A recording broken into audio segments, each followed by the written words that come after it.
ఏమండి, మా దగ్గరికి వచ్చే చాలామంది ఫారినర్స్, మనం ఏం చెత్త ఎక్కడ పడితే అక్కడ పడేస్తూ ఉంటే వాళ్ళు జేబుల్లో పెట్టుకునేవాళ్ళు.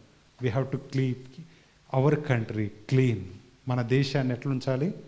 మనమే శుభ్రంగా ఉంచుకోవాలి. వింటున్నారా? ప్లాస్టిక్ని అందుకని ఎక్కడ పడితే అక్కడ పడేయొద్దు.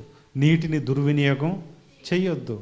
మనకుండే వనరులు ఏవైతే ఉన్నాయో, చెట్లు కానీ, వృక్షాలు కానీ, మొక్కలు కానీ, ఇవేవి నరకొద్దు. వాటిని మనం ఏం చేయాలి?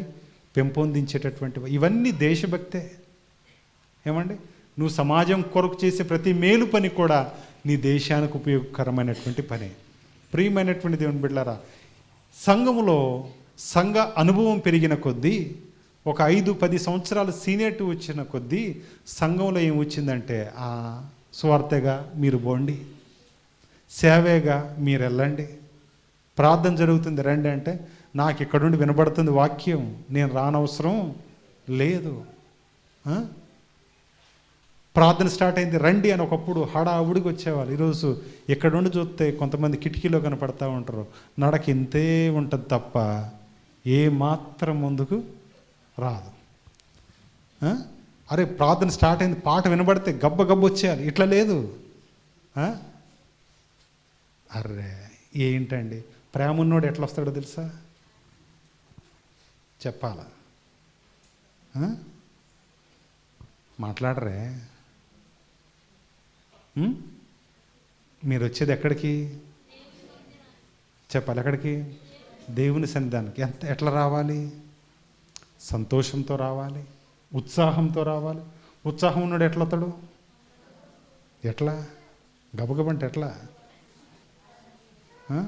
హోంవర్క్ చేయని పిల్లలు వస్తారు చూసారా స్కూల్కి, ఇంట్లోనే మొండికేస్తాడు, నేను బడికి పోను ఈరోజు. అరే పోవాలరా, నువ్వు వెళ్ళాలి, నీ పని ఈరోజు చదువుకోవాలి లే అని అంటే బలవంతంగా లేస్తాడు. వాడికి తెలుసు హోంవర్క్ చేయలేదని. ఏం చేస్తాడు అని అంటే, ఏం రీజన్ చెప్పాలా తప్పించుకోవడానికని మెల్లగా ఆలోచించుకుంటూ వస్తాడు.